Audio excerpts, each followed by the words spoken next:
Hi, Mrs. Stanley here. Let's talk about trapezoids. This will be split into two lessons. First, we'll just notice the objective. I can identify properties of different trapezoids and apply them. So first, we're going to look at two different types of trapezoids, non-isosceles trapezoids and isosceles trapezoids. The diagram will probably give you a good idea of the difference, but we'll also read the properties. The first one, non-isosceles trapezoids. Properties of non-isosceles trapezoids have only one pair of opposite sides are parallel. Consecutive angles between parallel lines are supplementary. This is a key part, between parallel lines. So if we look at these two sets of parallel lines, that's where we're going to see the consecutive angles. So it means like this angle and this angle equals 180, and then also like this one and this one. Let me use a different color so we can be mathematically accurate. It does not mean that one orange and one of this greenish blue color are supplementary. It means the ones between the parallel lines, because remember, this is like same side interior or consecutive interior angles, and that's why they're supplementary. So that's the information we have when there are non-isosceles trapezoids. Look at the next one. Isosceles trapezoids have the same properties as non-isosceles trapezoids, plus these. There's more non-parallel sides. The legs are congruent. That's what this little mark means, remember? Those sides are congruent to each other. The diagonals are congruent. So that means these two dotted lines are congruent.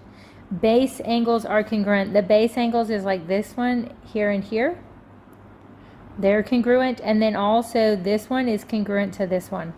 They're both considered base angles because think about it, you could flip this shape upside down and it could be sitting on the shorter side and it would still be sitting. So base angles are congruent to each other. Opposite angles are supplementary. So where this dotted line is connecting, those angles are supplementary, okay? So the dotted lines, the diagonals, connect the angles that are supplementary. So let's come down and look at some problems to use this information. Find each missing value on the trapezoids below. You're going to want to pay attention looking at number 1. Is this isosceles or not? Notice that these two legs are not equal. They're not even going in the same direction, really. So those rules for isosceles don't count. So what do we have here? The measurement of angle K and the measurement of angle M, and we're using these rules right here. Consecutive angles between parallel lines are supplementary. So if I have my parallel lines with the two arrows, that means that this angle right here is supplementary with this one. So for angle M is going to be 180 minus 87, which equals 93 degrees. And then for angle K, I've got 180 minus 51. Whoops. The measurement of angle K is 180 minus 51, which is 129 degrees. So you see how we did that? Looking at number 2, it's pretty much exactly the same, so I'm going to let you do that on your own. You just need to pay attention to where the parallel lines are. Coming down to angle 3, solve for x. We have, in this case, the parallel lines are here. So connecting between the parallel lines, we have 54 and 8x plus 6. That just means that those two things together are going to add up to 180. They're supplementary. So I've got 8x plus 60 equals 180. Subtract the 60, I get 8x equals 120. 120 divided by 8 is 15, because 8 goes into 12 once with 4 left over, and 8 goes into 45 times. And all it says is solve for x, so I am finished with this problem. Now when you come over to number 4, it says find the measurement of angle R, which is this one right here.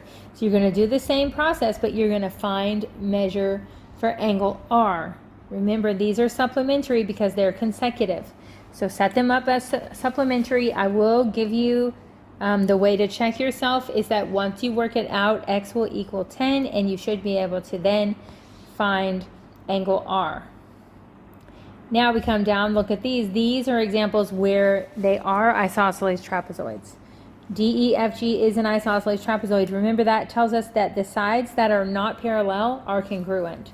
So DG is congruent to EF because this line is congruent to this line.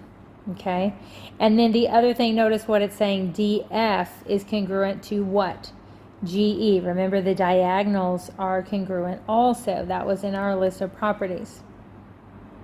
Looking at this, number 6, TUVW is an isosceles trapezoid. This time we're looking at angles. Angle T is congruent to what? Remember, we said the base angles, which means they're on the parallel line, like this right here, T and U. And then also W and V. Okay, so take a moment to look at that if you need to. Don't pay attention to my writing because they're not all equal. T is congruent to U, V is congruent to W. So if you wanted to find a way to mark that, you would just change the color. Or you can do the thing where you add 2 marks, if you recall that one. So then we come down to 7. We have one angle, 112 degrees, and they ask us, well, what about angle Q? Remember, these are the base angles, so Q is equal to it. And then what about R and S? Well, remember, the rules for the non-isosceles trapezoid is still true. So we still have the rule that says the same side, the consecutive angles between the parallel lines are supplementary. So to get angle S and R, we just need to subtract 180 minus 112. So 180 minus 112 is 68. So this is 68 degrees and angle S is 68 degrees. I will leave you to try number 8 on your own. I am certain that you can do it. Number 9, we come down, we've got more problems, but we've got a little bit of algebra mixed in.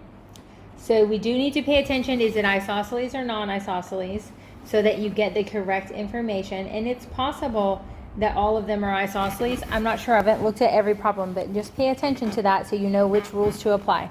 So in this case, if MNOP is an isosceles trapezoid, that means this is equal to this. MP equals 16x minus 13. NO equals 9x plus 8. PN equals 5y plus 19. And MO equals 12y minus 37. We're running out of room. You do not have to write all of this. I'm just going ahead and doing it. So I've got both diagonals and I've got both of the sides that are not parallel. The legs is what they're called. We're solving for x and y. Well, notice what's happening. We already said that MP is congruent to NO. So I'm going to set up this problem. 16 minus 13 is equal to 9x plus 8. That's good news because they're both x's. Whenever they have the same variable, we can solve it. So I'm going to subtract 9x from one side and add 13 to the other. What am I doing? I'm doing it in 2 steps. I'm getting the x's on one side and the constants on the other. 16x minus 9x is 7x. And 8 plus 13 is 21, so we can see that x will equal 3. So I've solved for x, and now I need to solve for y. Y is the diagonals. Well, you can remember way back up on the first page, it says right here, the diagonals are congruent. So that's the fact that we're going to use. I hope that scrolling didn't bother your eyes too much. The diagonals are congruent, so again, we're just going to set them equal to each other. And then we can go through the same process. Get the constant on one side and the variable on the other. In this case, it's y's. I'm going to move 5y over here. And then I have a negative 37, so it's going to become plus 37. So 19 and 37 add together to give me 56. And 12 minus 5y gives me 7y. So now I divide and I find out that y equals 8. And there are my 2 answers. I found the x and the y. Ooh, that color is too dark for highlighting. So we use yellow. And then we can come to number 10. Similar kind of problem, isosceles trapezoid, but we're finding angles, okay? What do we notice about these? Oops, let me go back to the pen. What do we know about these two angles? How are they related to each other? Pay attention to where they're at. These parallel lines are running here and here. So these two angles are on one of the parallel lines. It's not connecting the parallel lines. Connecting the parallel lines would be consecutive angles. Here it's on the same parallel line, so they're base angles, and that means they're equal. 2x plus 27 equals 5x minus 12. So I can solve this. I need to get my x's together. I'm going to subtract 2x, and I'm going to add 12 to get my constants together. 27 and 12 is 39. 5 minus 2 is 3x. So x equals 13. Does that answer this question? No, remember the question that we're doing is to find the angle. So once I have an angle, I can pick one of these options to get an answer. And so let's look at D. Angle D would be 2 times 13 plus 27. Well, we know that 2 times 13 is 26. 25 and 25 is 50. So I have another 3 for 6 and 7. That's 1 plus 2. And that might have not made any sense to anyone, but it works in my head. So it's 53 degrees for angle D. And which one did we say is equal to it? C. Now what can we do to find A and B? Remember, A and B are connecting the parallel lines B to C and D to A. So that means they are supplementary. So I can do 180 minus 53. And what does that get me? 127 degrees. You see what happened there? Now you'll see there are 4 questions left on this page. I'm going to give you a little kickstart to check your answer. For number 11, I will tell you that once you get going, you will find that x, I just gave you 10 again, my bad. X equals 14 on number 11. Not 13, it equals 14. Very similar problem. I think that you can work it out just fine. If you get x equals 14, you should be good to go. Be careful finding your angles. Be careful what is the relationship between angle J and angle M. Then we come down to number 12. Isosceles trapezoid, find each missing angle. We're doing the same thing again. And I'm going to tell you that this time x equals 11. On number 12, x equals 11. Number 13, same thing, x equals 7. And number 14 is the last one. All of these we're looking for angles, and it's going to be x equals 12. Now what does this mean? If you're getting the wrong number, if you're getting a different value of x, then you need to revisit how you set up the problem. If you can't figure it out, please ask me.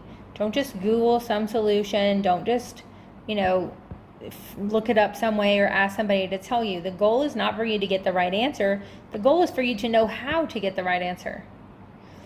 If you have the right answer but you didn't calculate it yourself, then you really didn't do anything. So that's important.